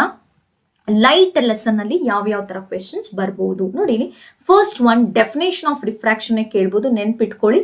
Bending of light. Bending of light ನೋಡಿ, ಇದು ವರ್ಡ್ ಇರಬೇಕು. Bending of light when it travels from one medium to another medium. So ಇಲ್ಲಿ ಎರಡು ತರ medium, rarer medium, denser medium. Rarer ಅಂತಂದ್ರೆ ಆಪ್ಟಿಕಲ್ ಡೆನ್ಸಿಟಿ ತುಂಬಾ ಕಡಿಮೆ ಇರುವಂತದ್ದು. ಆಪ್ಟಿಕಲ್ ಡೆನ್ಸಿಟಿ ತುಂಬಾ ಕಡಿಮೆ, ಲೈಕ್ ಕೆರೋಸಿನ್, ಆಯಿಲ್, ಈ ತರದನ್ನ ನಾವು ರೇರರ್ ಮೀಡಿಯಂ ಅಂತೀವಿ. ವಾಟರ್ ಈ ತರದನ್ನೆಲ್ಲ ನಾವು ಡೆನ್ಸರ್ ಮೀಡಿಯಂ ಅಂತ. ಆಪ್ಟಿಕಲಿ ತುಂಬಾ ಹೆವಿ ಇದ್ರೆ V call it as denser. ನೋಡಿ, ಒಂದು ಲೈಟ್ ರೇ ರೇರರ್ ಮೀಡಿಯಂ ಇಂದ ಡೆನ್ಸರ್ ಮೀಡಿಯಂ ಹೋದ್ರೆ ಬೆಂಡ್ಸ್. ನೋಡಿ ಇಲ್ಲಿ ಬೆಂಡ್ಸ್ ಟುವರ್ಡ್ಸ್ ನಾರ್ಮಲ್. ಈ ವರ್ಡ್ ನ ನೆನ್ಪಿಟ್ಕೊಳ್ಳಿ, ಬೆಂಡ್ ಟುವರ್ಡ್ಸ್ ನಾರ್ಮಲ್. ಇಲ್ಲಿ ಬರೀ ರಿಫ್ರಾಕ್ಷನ್ ಅಷ್ಟೇ ಇರೋದು, ರಿಫ್ಲೆಕ್ಷನ್ ಇಲ್ಲ ನಿಮ್ಗೆ. ಸೊ ರಿಫ್ರಾಕ್ಷನ್ ಅಂದ್ರೆ ಬೆಂಡಿಂಗ್ ಆಫ್ ಲೈಟ್ ಅನ್ನೋದು ನೆನ್ಪಿಟ್ಕೊಳ್ಳಿ. ಅದರಲ್ಲಿ ಬೆಂಡಿಂಗ್ ಆಫ್ ಲೈಟ್ ಹೇಗಾಗುತ್ತೆ ಅಂತಂದ್ರೆ when it travels from rarer medium to denser medium, bends towards normal. Denser medium to rarer medium, ಅದೇ denser medium to rarer medium ಹೋದ್ರೆ away from the normal. Away from normal.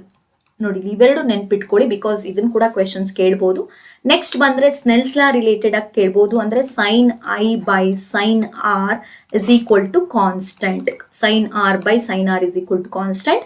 ಈ condition ನ ನೆನ್ಪಿಟ್ಕೊಳ್ಳಿ. ಯಾವ ಕಂಡೀಷನ್ಗೆ cells ನ ಆಗುತ್ತೆ ಅಂತಂದ್ರೆ 0 is less than angle of incidence less than 90 degree. This is the condition for Snell's law. So sin I by sin r is equal to constant. And in which condition it holds good? For 0 less than incidence, angle of incidence for less than 90 degree.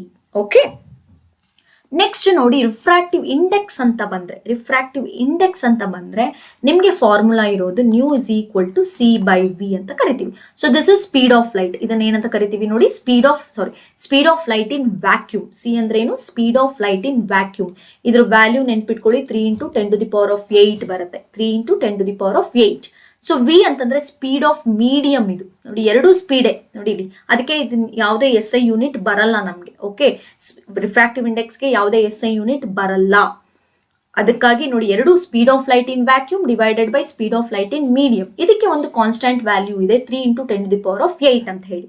ಈಗ ನೋಡಿ, speed of light ಮತ್ತೆ refractive index ಹೇಗಿದೆ ಅಂತಂದ್ರೆ inversely proportional. ನೋಡಿ, refractive index is inversely proportional to speed of medium. ಅಂದ್ರೆ ನೋಡಿ, speed of medium ಜಾಸ್ತಿ ಇದ್ರೆ ರಿಫ್ರಾಕ್ಟಿವ್ ಇಂಡೆಕ್ಸ್ ಕಡಿಮೆ. ಓಕೆ, ಅರ್ಥ ಮಾಡ್ಕೊಳ್ಳಿ. ಸ್ಪೀಡ್ ಆಫ್ ಲೈಟು ಜಾಸ್ತಿ ಇದ್ರೆ ರಿಫ್ರಾಕ್ಟಿವ್ ಇಂಡೆಕ್ಸ್ ಕಡಿಮೆ. ಸ್ಪೀಡ್ ಆಫ್ ಮೀಡಿಯಂ ಕಡಿಮೆ ಇದ್ರೆ ರಿಫ್ರಾಕ್ಟಿವ್ ಇಂಡೆಕ್ಸ್ ಜಾಸ್ತಿ. ಇದು ಇನ್ವರ್ಸ್ ಪ್ರಪೋರ್ಷನಲ್ ಅಂದ್ರೆ ಆಪೋಸಿಟ್ ಚೇಂಜಸ್. ನೆನ್ಪಿಟ್ಕೊಳ್ಳಿ, ಆಪೋಸಿಟ್ ಚೇಂಜಸ್ ಯಾವ್ಯಾವುದು? Speed of medium, refractive index. ಅದೇ ನೋಡಿ, ಆಪ್ಟಿಕಲ್ ಡೆನ್ಸಿಟಿ ರಿಫ್ರಾಕ್ಟಿವ್ ಇಂಡೆಕ್ಸ್ ಅಂತ ಬಂದ್ರೆ ದೇ ಆರ್ ಡೈರೆಕ್ಟ್ಲಿ ಪ್ರಪೋರ್ಷನಲ್. ನೋಡಿ, refractive index is directly proportional to optical density. ಅಂದ್ರೆ ಸೇಮ್ ಚೇಂಜಸ್ ಆಗುತ್ತೆ. ನೋಡಿ, ಆಪ್ಟಿಕಲ್ ಡೆನ್ಸಿಟಿ ಜಾಸ್ತಿ ಇದ್ರೆ ರಿಫ್ರಾಕ್ಟಿವ್ ಇಂಡೆಕ್ಸ್ ಜಾಸ್ತಿ, ಆಪ್ಟಿಕಲ್ ಡೆನ್ಸಿಟಿ ಕಡಿಮೆ ಇದ್ರೆ ರಿಫ್ರಾಕ್ಟಿವ್ ಇಂಡೆಕ್ಸ್ ಕಡಿಮೆ. ಸೊ ಇವೆರಡು ರಿಲೇಶನ್ಶಿಪ್ ನ ನೋಡ್ಕೋಬೇಕು. Refractive index is inversely proportional to the speed of medium, refractive index directly proportional to the optical density. ಇಲ್ಲಿ ಆಪೋಸಿಟ್ ಚೇಂಜಸ್, ಇಲ್ಲಿ ಸೇಮ್ ಚೇಂಜಸ್ ನೋಡ್ಕೋಬೇಕು. ಅದನ್ನ ಯಾವ್ದಾದ್ರು ಒಂದು ಎಕ್ಸಾಂಪಲ್ ಕೊಟ್ಟು ಕೇಳಿರ್ಬಹುದು, ನೋಡ್ಕೋಬೇಕು. ಸ್ಪೀಡ್ ಆಫ್ ಲೈಟ್ ಯಾವ ಮೀಡಿಯಂ ಜಾಸ್ತಿ ಇದೆ, ಅದಕ್ಕೆ ರಿಫ್ರಾಕ್ಟಿವ್ ಇಂಡೆಕ್ಸ್ ಕಡಿಮೆ ಇದೆ, ಜಾಸ್ತಿ. ಓಕೆ, ಬಟ್ ಆಪ್ಟಿಕಲ್ ಡೆನ್ಸಿಟಿ ಆ ಥರ ಅಲ್ಲ. ಆಪ್ಟಿಕಲ್ ಡೆನ್ಸಿಟಿ ಜಾಸ್ತಿ ಇದ್ರೆ ರಿಫ್ರಾಕ್ಟಿವ್ ಇಂಡೆಕ್ಸ್ ಜಾಸ್ತಿ, ಆಪ್ಟಿಕಲ್ ಡೆನ್ಸಿಟಿ ಕಡಿಮೆ ಇದ್ರೆ ರಿಫ್ರಾಕ್ಟಿವ್ ಇಂಡೆಕ್ಸ್ ಕಡಿಮೆ. ಓಕೆ, ಇದಿಷ್ಟು ಯಾವ್ದಾಯ್ತು? ರಿಫ್ರಾಕ್ಟಿವ್ ಇಂಡೆಕ್ಸ್ಗೆ ರಿಲೇಟೆಡ್ ಆಗಿರುವಂತ ಪ್ರಾಬ್ಲಮ್ಸ್. ಈ ಫಾರ್ಮುಲಾ ನೆನ್ಪಿಟ್ಕೊಳ್ಳಿ, ಬಿಕಾಸ್ ಕೇಳೋ ಅಂತ ಚಾನ್ಸಸ್ ಇರುತ್ತೆ. ನೆಕ್ಸ್ಟ್ ಬಂದ್ರೆ ನೋಡಿ, ಪರ್ಟಿಕ್ಯುಲರ್ಲಿ ಕಾನ್ವೆಕ್ಸ್ ಲೆನ್ಸ್ ಬಂದ್ರೆ ನೋಡಿ, ಕಾನ್ವೆಕ್ಸ್ ಲೆನ್ಸ್ ಅನ್ನ ನಾವು ಕನ್ವರ್ಜಿಂಗ್ ಲೆನ್ಸ್ ಅಂತ ಕರಿತೀವಿ. ನೆನ್ಪಿಟ್ಕೊಳ್ಳಿ, ಕನ್ವರ್ಜಿಂಗ್ ಲೆನ್ಸ್. ಆಮೇಲೆ ಇದರಲ್ಲಿ ಬರುವಂತ ಕಾನ್ವೆಕ್ಸ್ ಲೆನ್ಸ್ ಯಾವಾಗ್ಲೂ ನೇಚರ್ ಏನಾಗಿರುತ್ತೆ ಅಂತಂದ್ರೆ ರಿಯಲ್ ಅಂಡ್ ಇನ್ವರ್ಟ್ ಆಗಿರುತ್ತೆ. ನೋಡ್ಕೊಳ್ಳಿ, converging lens, convex is also called as converging lens and always real and invert, maximum real and invert. ನೋಡಿ, ಇಲ್ಲಿ ಈ ಕ್ವೆಶನ್ ಯಾವುದೋ ಒಂದು ಪೇಪರ್ ಅಲ್ಲಿ ನೋಡಿದ್ ನೆನಪಿತ್ತು. ಯಾವುದೋ ಒಂದು ಸ್ಟೂಡೆಂಟ್ ಒಂದು ಆಕ್ಟಿವಿಟಿ ಮಾಡಿದ್ರೆ ಕಾನ್ವೆಕ್ಸ್ ಲೆನ್ಸ್ ಇಟ್ಕೊಂಡು ಏನಾಗ್ತದೆ, catches fire, the paper catches fire. ಯಾಕೆ ಅಂತಂದ್ರೆ all the rays they are focusing at one point. ಎಲ್ಲ ಏನಾಗ್ತದೆ, ಒಂದ್ ಕಡೆ ಫೋಕಸ್ ಆಗ್ತಾ ಇದೆ. So that point we call it as focus ಅಂತ ಕರಿತೀವಿ. ಸೊ ಈ ಪಾಯಿಂಟ್ ನ ನೆನಪಲ್ಲಿರ್ಲಿ. ನೆಕ್ಸ್ಟ್ ಬಂದ್ರೆ ರೇ ಡಯಾಗ್ರಾಮ್ಸ್. ಸೊ ರೇ ಡಯಾಗ್ರಾಮ್ಸ್ ಅಲ್ಲಿ ಇಲ್ಲಿ ಬರೋದು ನಿಮ್ಗೆ 6 ಕೇಸಸ್. 6 ಕೇಸಸ್ ಬರುತ್ತೆ. ಒಂದು ಪಾಯಿಂಟು ಇನ್ಫಿನಿಟಿಲಿ ಇಟ್ಟಾಗ ನೋಡಿ, ಇನ್ಫಿನಿಟಿಲಿ ಇಟ್ಟಾಗ ನಿಮಗೆ ಬರುವಂತ nature real, ಇನ್ವರ್ಟು, point size. Ray diagram ಒಂದ್ಸರಿ ಟೆಕ್ಸ್ಟ್ ಬುಕ್ ಅಲ್ಲಿ ನೋಟ್ ಮಾಡ್ಕೊಳ್ಳಿ, ಪ್ರಾಕ್ಟೀಸ್ ಮಾಡಿ. ಇನ್ಫಿನಿಟಿ ಅಂತ ಬಂದಾಗ ರಿಯಲ್, ಇನ್ವರ್ಟ್, ಪಾಯಿಂಟ್ ಸೈಜ್ಡು ಇದು F2 ಹತ್ರ ಬರುತ್ತೆ. So infinity, real and invert and point sized image ಅಲ್ಲಿ ಬರೋದು F2 ಹತ್ರ. ಸೆಕೆಂಡ್, ಸೊ ಬಿಯಾಂಡ್ 2F1 ಹತ್ರ ನಾವಿಟ್ರೆ, ಸೊ ಅಲ್ಲೂ ಅಷ್ಟೇನೆ ರಿಯಲ್, ಇನ್ವರ್ಟ್, ಆದ್ರೆ ಪಾಯಿಂಟ್ ಗಿಂತ ಒಂದ್ ಸ್ವಲ್ಪ ಜಾಸ್ತಿಗೆ ಹೋಗ್ಬೇಕು, ಡಿಮಿನಿಷ್ಡ್. ನೋಡ್ಕೊಳ್ಳಿ, ನೀವು ಮುಂದೆ ಬರ್ತಿದ್ದಂಗೆ, ನೀವು ನೋಡಿ ಆಬ್ಜೆಕ್ಟ್ ಮುಂದೆ ತರ್ತಿದ್ದಂಗೆ ಇದೇ ಕೀ ಪಾಯಿಂಟ್ಸ್, ಇಮೇಜು ಹಿಂದೆ ಹೋಗ್ತಿರುತ್ತೆ. ಪಾಯಿಂಟ್ ಸೈಜ್ ಇರೋದು ಹಂಗೆ ಸೈಜ್ ಆಫ್ ಇಮೇಜ್ ಏನಾಗ್ತಿರುತ್ತೆ, ಜಾಸ್ತಿ ಆಗ್ತಿರುತ್ತೆ, ಡಿಮಿನಿಷ್ಡ್ ಆಯ್ತು. ಇದೇನಾಗುತ್ತೆ, ಬಿಯಾಂಡ್ 2F1 ಹತ್ರ ಇಟ್ಟಾಗ ಬಿಟ್ವೀನ್ F2 and 2F2 ಹತ್ರ ಬರುತ್ತೆ, F2 and 2F2. ನೆಕ್ಸ್ಟ್ ಬಂದ್ರೆ ಥರ್ಡ್ ಕೇಸ್ ಬಂದ್ರೆ ಅಟ್ 2F1 ಹತ್ರ ಇಟ್ಟಾಗ ರಿಯಲ್, ಇನ್ವರ್ಟ್ ಮತ್ತೆ ಸೇಮ್ ಸೈಜ್ ಬರುತ್ತೆ. ಇಲ್ಲಿ ನಮ್ಗೆ ಎಲ್ಲಿ ಬರುತ್ತೆ, ಅಟ್ 2F2 ಹತ್ರ ಬರುತ್ತೆ. ನೋಡಿ, ಸೇಮ್ ಪ್ಲೇಸಸ್ ಇದ್ರೆ ಡಿಸ್ಟೆನ್ಸ್, ಇಮೇಜ್ ಡಿಸ್ಟೆನ್ಸ್ ಸೇಮ್ ಇದ್ರೆ, ಲೈಕ್ 10 ಸೆಂಟಿಮೀಟರ್ ಇದ್ರೆ ಇಮೇಜ್ ಸೈಜ್ ಕೂಡ ಸೇಮ್ ಇರುತ್ತೆ, ಬಟ್ ಇನ್ವರ್ಟ್ ಆಗಿರುತ್ತೆ ಅಷ್ಟೇ. ಇನ್ನು ಫೋರ್ತ್ ಕೇಸ್ ಬಂದ್ರೆ ಬಿಟ್ವೀನ್ 2F1 and F1 ಬಂದ್ರೆ ಇಲ್ಲೇನಾಗುತ್ತೆ, ರಿಯಲ್, ಇನ್ವರ್ಟ್, ಸ್ವಲ್ಪ ಎನ್ಲಾರ್ಜ್ ಆಗುತ್ತೆ. ನೋಡಿ, ಸೇಮ್ ಸೈಜ್ ಇಂದ ಎನ್ಲಾರ್ಜ್. ಇದೇನಾಗುತ್ತೆ, ಬಿಯಾಂಡ್ 2F2 ಹೋಗುತ್ತೆ, ಬಿಯಾಂಡ್ 2F2. ಇಲ್ಲಿ ಸ್ವಲ್ಪ ರಿವರ್ಸ್, ಬಿಯಾಂಡ್ 2F1 ಇದ್ದಾಗ ಬಿಟ್ವೀನ್ F2 and 2F2, ಇಲ್ಲಿ ಬಿಟ್ವೀನ್ 2F1 and F1 ಇಟ್ಟಾಗ ಬಿಯಾಂಡ್ 2F2. ಓಕೆ, ಇನ್ನೆಲ್ಲ ನೆಕ್ಸ್ಟ್ 2 ಕೇಸಸ್ ಬಂದ್ರೆ ನೋಡಿ, F1 ಹತ್ರ ಬಂದ್ರೆ, ಈಗ ನೆಕ್ಸ್ಟ್ ಕೇಸ್ ಅಟ್ F1 ಅಂತ ಬಂದ್ರೆ ಇಲ್ಲೂ ಅಷ್ಟೇ ರಿಯಲ್, ಇನ್ವರ್ಟ್, ಹೈಲಿ ಎನ್ಲಾರ್ಜ್ ಬರುತ್ತೆ, ಎನ್ಲಾರ್ಜ್ ಅಂತ ಬರುತ್ತೆ. ಬಟ್ ಇಲ್ಲೇನಾಗುತ್ತೆ, ಎಲ್ಲಿ ಬರುತ್ತೆ, ಇದು ಅಟ್ ಇನ್ಫಿನಿಟಿ ಬರುತ್ತೆ, ಇನ್ಫಿನಿಟಿ ಬರುತ್ತೆ. ಇನ್ನ ಲಾಸ್ಟ್ ಕೇಸು, 6th ಕೇಸ್ ನಾವ್ ಎಲ್ಲಿಡ್ತೀವಿ, between F1 and O. Last case ಇಲ್ಲಿ ಬರುವಂತದ್ದು ಏನಾಗಿರುತ್ತೆ, ವರ್ಚುವಲ್ ಜೊತೆ ಯಾವ ವರ್ಡ್ ಬರಬೇಕು, ಎರೆಕ್ಟ್ ಬರಬೇಕು, ವರ್ಚುವಲ್ ಎರೆಕ್ಟ್. ಬಟ್ ಅಲ್ಲಿ ಎನ್ಲಾರ್ಜ್ ಆದ್ರೆ, ಬಟ್ ಇಮೇಜ್ ಎಲ್ಲಿ ಬಂದಿರುತ್ತೆ, ಸೇಮ್ ಸೈಡ್ ಆಫ್ ಲೆನ್ಸ್. ನೋಡಿ, ಎಲ್ಲಿ ಬಂದಿರುತ್ತೆ, ಸೇಮ್ ಸೈಡ್ ಆಫ್ ಲೆನ್ಸ್ ಅಲ್ಲಿ ಬಂದಿರುತ್ತೆ, same side of lens. Okay, ಇದಿಷ್ಟು ಪಾಯಿಂಟ್ಸ್ ನ ನೀವು ನೆನ್ಪಿಟ್ಕೊಂಡ್ರೆ ಸಾಕು, ಡೆಫಿನೆಟ್ಲಿ ಈಸಿ ಅನ್ಸುತ್ತೆ. ಓಕೆ, ನೆಕ್ಸ್ಟ್ ಪಾಯಿಂಟ್ ಬರೋಣ, ಕಾನ್ಕೇವ್ ಲೆನ್ಸ್. ನೋಡಿ, ಕಾನ್ಕೇವ್ ಲೆನ್ಸ್ ಅಂತಂದ್ರೆ we call it as diverging lens. ಇದರಲ್ಲಿ ಬರುವಂತದ್ದು ಯಾವಾಗ್ಲೂ ಏನಾಗಿರುತ್ತೆ, ವರ್ಚುವಲ್ ಎರೆಕ್ಟ್ ಆಗಿರುತ್ತೆ, ವರ್ಚುವಲ್ ಅಂಡ್ ಎರೆಕ್ಟ್. ಸೊ ಇಲ್ಲಿ ಬರೋದು ನಿಮ್ಗೆ ಎರಡೇ ಕೇಸು, ಅಟ್ ಇನ್ಫಿನಿಟಿ ಇಡ್ತೀರಾ, at infinity. Second one between infinity and optic centre. Okay, so ಇಲ್ಲಿ ಅಟ್ ಇನ್ಫಿನಿಟಿ ಇದ್ದಾಗ ಸೇಮ್ ಏನಿರುತ್ತೆ, ವರ್ಚುವಲ್ ಎರೆಕ್ಟ್, ಪಾಯಿಂಟ್ ಸೈಜ್ ಬರುತ್ತೆ, ಪಾಯಿಂಟ್ ಸೈಜ್. ಓಕೆ, ಇದನ್ನ ಒಂದ್ಸರಿ ರೀಕಾಲ್ ಮಾಡ್ತಾ ಇರೋದಷ್ಟೇ, ನಿಮ್ಗೆಲ್ಲ ಒಂದ್ಸರಿ ರಿವಿಷನ್ ಆಗಲಿ ಅಂತ ಹೇಳಿ. ಪಾಯಿಂಟ್ ಸೈಜ್ ಇದು ಅಷ್ಟೇ, ಸೇಮ್ ಸೈಡ್ ಆಫ್ ಲೆನ್ಸ್ ಬರುತ್ತೆ, same side of lens. Okay, next between infinity and O ಅಂತ ಬಂದಾಗ ಇಲ್ಲೂ ಅಷ್ಟೇ ವರ್ಚುವಲ್ ಎರೆಕ್ಟ್, ಬಟ್ ಡಿಮಿನಿಷ್ಡ್ ಆಗಿರುತ್ತೆ. ಇಲ್ಲಿ ಇಮೇಜ್ ಏನಾಗಿರುತ್ತೆ, ಡಿಮಿನಿಷ್ಡ್. ಇದು ಅಷ್ಟೇ ಸೇಮ್ ಸೈಡ್ ಆಫ್ ಲೆನ್ಸ್ ಬಂದಿರುತ್ತೆ. ಸೊ ಯಾವ್ದಾದ್ರು 6 ಕೇಸಸ್ ಪ್ಲಸ್ ಈ 8 ಕೇಸಸ್ ಅಲ್ಲಿ ಯಾವ್ದಾದ್ರು ಒಂದು ಪೊಸಿಷನ್ ಅಥವಾ ನೇಚರ್ ಕೇಳುವಂತ ಚಾನ್ಸಸ್ ಇದೆ, ಒಂದ್ಸರಿ ರೀಕಾಲ್ ಮಾಡ್ಕೊಳ್ಳಿ. ಓಕೆ, ಇನ್ನ ನೆಕ್ಸ್ಟ್ ಬಂದ್ರೆ ಇದರಲ್ಲಿ ಲೆನ್ಸ್ ಫಾರ್ಮುಲಾ ತುಂಬಾ ಮುಖ್ಯ. ಲೆನ್ಸ್ ಫಾರ್ಮುಲಾ ಏನು, 1/f is equal to 1/v minus 1/u. 1/f is equal to 1/v minus 1/u. So f ಅಂದ್ರೆ ಫೋಕಲ್ ಲೆಂತ್, v ಅಂದ್ರೆ ಇಮೇಜ್ ಡಿಸ್ಟೆನ್ಸ್, u ಅಂದ್ರೆ ಆಬ್ಜೆಕ್ಟ್ ಡಿಸ್ಟೆನ್ಸ್. ಸೊ ಇದ್ರಲ್ಲಿ ಯಾವ್ದಾದ್ರು ಒಂದನ್ನ ಕೊಟ್ಟು ನಿಮ್ಗೆ ಇನ್ನೊಂದನ್ನ ಕೇಳುವಂತ ಫಾರ್ಮುಲಾ ಕೇಳ್ಬೋದು. ಸೊ ಈ ಫಾರ್ಮುಲಾ ನೆನ್ಪಿಟ್ಕೊಳ್ಳಿ. ಇನ್ನ ಮ್ಯಾಗ್ನಿಫಿಕೇಶನ್ ಬಂದ್ರೆ 2 ತರ ಇದೆ. ಒಂದು v/u ಅಂದ್ರೆ image distance by object distance, ಅಥವಾ height of image divided by height of object. So ಎರಡೂ ಆಗುತ್ತೆ, image distance by object distance, height of image divided by height of object, ಇದು ಕೂಡ ಆಗ್ಬೋದು. ಇನ್ನು ನೆಕ್ಸ್ಟ್ ಬರೋದು last one, power of lens ಅಂದ್ರೆ P is equal to 1/f, reciprocal of focal length, we call it as power. ಇಲ್ಲಿ ನೋಡ್ಕೊಳ್ಳಿ, power positive ಬಂದ್ರೆ it is convex. Power positive ಬಂದ್ರೆ ಕಾನ್ವೆಕ್ಸು, ನೆಗೆಟಿವ್ ಬಂದ್ರೆ ಕಾನ್ಕೇವ್ ಅನ್ನೋದನ್ನ ನೆನ್ಪಿಟ್ಕೊಳ್ಳಿ. Power positive convex, power negative concave lens. Okay, ಈ ತರ ಒಂದಷ್ಟು ಕ್ವೆಶನ್ಸ್ ಕೇಳುವಂತ ಚಾನ್ಸಸ್ ಇದೆ. ಇನ್ನು ನೆಕ್ಸ್ಟ್ ಉಳ್ಕೊಂಡಿರುವಂತ last lesson sources of energy of good fuel. ಇದಕ್ಕೆ ರಿಲೇಟೆಡ್ ಆಗಿ ಕ್ವೆಶನ್ಸ್ ಕೇಳುವಂತ ಚಾನ್ಸಸ್ ಇದೆ. ಅಂದ್ರೆ ಈಸಿಲಿ ಅವೈಲಬಲ್ ಆಗಿರ್ಬೋದು, ಈಸಿಲಿ ಅವೈಲಬಿಲಿಟಿ, ಆಮೇಲೆ large amount of energy is produced in the small amount of fuel ಇದಾಗಿರ್ಬೋದು, ಎಕೋ ಫ್ರೆಂಡ್ಲಿ ಅಥವಾ ಇಟ್ಸ್ ಕ್ಯಾಲೋರಿಫಿಕ್ ವ್ಯಾಲ್ಯೂಸ್ ಹೈ, ಈ ತರ ನೋಡ್ಕೊಳ್ಳಿ. ಜಸ್ಟ್ ಇದ್ರಲ್ಲೆಲ್ಲ ನಾನು ಪಾಯಿಂಟ್ಸ್ ಕೊಟ್ಟಿಲ್ಲ, ಕೀ ಪಾಯಿಂಟ್ಸ್ ಹೇಳ್ತಾ ಇದ್ದೀನಿ, ಇಷ್ಟನ್ನ ನೀವು ರೆಫರ್ ಮಾಡಿದ್ರು ಸಾಕು. ಕ್ಯಾರೆಕ್ಟರಿಸ್ಟಿಕ್ಸ್ ಆಫ್ ಗುಡ್ ಫ್ಯೂಯಲ್ ಅಂದ್ರೆ ಒಂದು 4 ಕೊಟ್ಬಿಟ್ಟು ಇದ್ರಲ್ಲಿ ಯಾವ್ದಲ್ಲ ಅಥವಾ 4 ಕೊಟ್ಟು ಇದ್ರಲ್ಲಿ ಯಾವುದು, characteristics of good fuel first page ಅಲ್ಲೇ ಇದೆ, ಒಂದ್ಸರಿ ರೀಕಾಲ್ ಮಾಡ್ಕೊಳ್ಳಿ. ನೆಕ್ಸ್ಟ್ ಪಾಯಿಂಟ್ ನೋಡಿ, coal is the major source in India. ಜಾಸ್ತಿ ತುಂಬಾ ಮೇಜರ್ ಸೋರ್ಸ್ ಯಾವುದು ಯೂಸ್ ಮಾಡ್ತಿರೋದು ಅಂತಂದ್ರೆ you can specify it is coal ಅಂತ ಹೇಳಿ. ಓಕೆ, ಇದು ಸೆಕೆಂಡ್ ಪಾಯಿಂಟ್.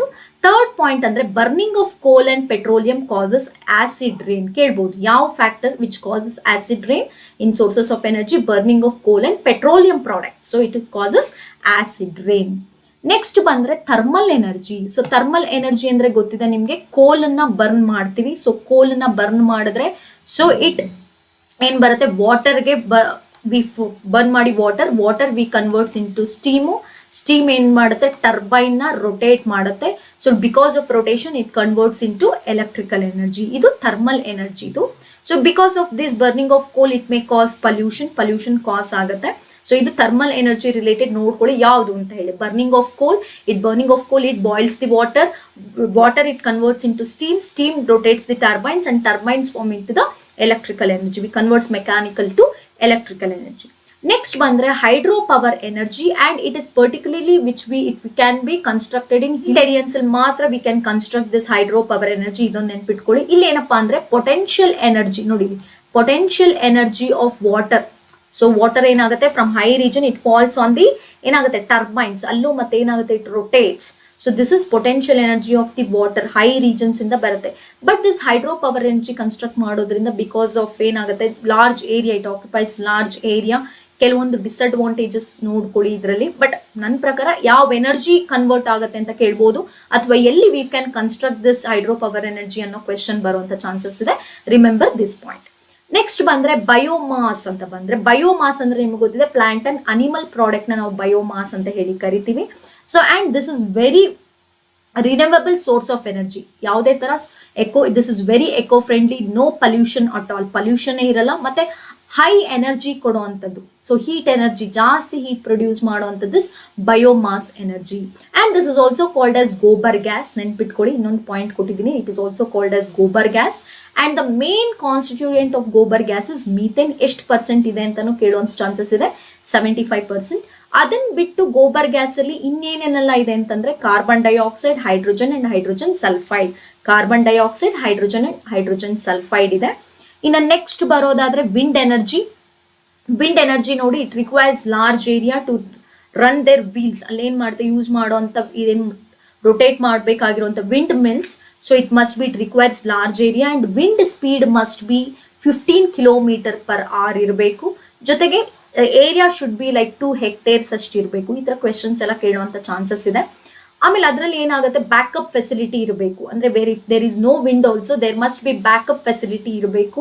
ಈ ತರದೆಲ್ಲ ಕೆಲವೊಂದು ಕೀ ಪಾಯಿಂಟ್ಸ್ ನೋಡ್ಕೊಳ್ಳಿ.